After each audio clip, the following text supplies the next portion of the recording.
ബംഗാളിലെ ഹിന്ദുക്കൾക്ക് നേരെയുള്ള അതിക്രമത്തിന്റെ വാർത്തയുടെ വിവരങ്ങൾ കൂടി ലഭിക്കേണ്ടതുണ്ട്. വലിയ രീതിയിലുള്ള പ്രതിഷേധം തന്നെയാണ് അലയടിക്കുന്നത്. തൃണമൂൽ കോൺഗ്രസ് മുസ്ലിം ഭീകരവാദത്തിന് പിന്തുണ നൽകുന്നതായാണ് BJP ആരോപിക്കുന്നത്. അതിനിടെ സിലിഗുരിയിൽ മമതയുടെ കോലം കത്തിച്ച് പ്രതിഷേധങ്ങൾ നടക്കുന്നുണ്ട് എന്നുള്ളതും അറിയാൻ കഴിയുന്നുണ്ട്. ജിഷ്ണു, എന്തായാലും ഈ മാൾഡയിൽ ഹിന്ദുക്കൾക്ക് നേരെ കൃത്യമായി ഹിന്ദുക്കളെ ലക്ഷ്യം വെച്ചുകൊണ്ടുള്ള അതിക്രമം തന്നെയാണ് നടന്നിരിക്കുന്നത് എന്നുള്ളതിൽ സംശയമില്ല. നിയമം കയ്യിലെടുക്കുന്ന ഒരു പ്രവണത തന്നെയാണ്. വലിയ രീതിയിലുള്ള പ്രതിഷേധം തന്നെയല്ലേ ഇതിനെതിരെ ഉയരുന്നത്?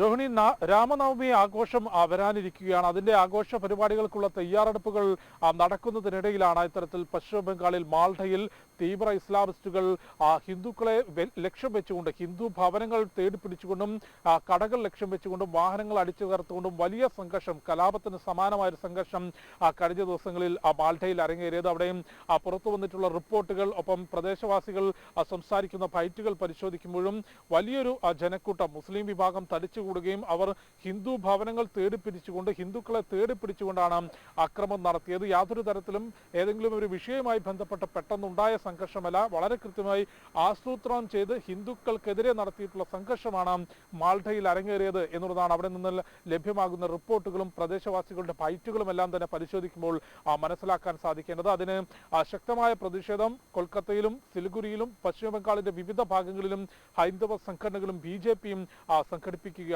BJP ഉൾപ്പെടെ ആരോപിക്കുന്നത് പശ്ചിമ ബംഗാളിൽ വോട്ട് ബാങ്ക് നിലനിർത്തുന്നതിനായി ഇസ്ലാമിക ഭീകരവാദത്തിന് മമതാ ബാനർജി കൂട്ടുനിൽക്കുന്നു എന്ന വലിയ ആരോപണമാണ് BJP. ശരി, ജിഷ്ണു കൃഷ്ണനാണ് വിവരങ്ങൾ നൽകിയത്.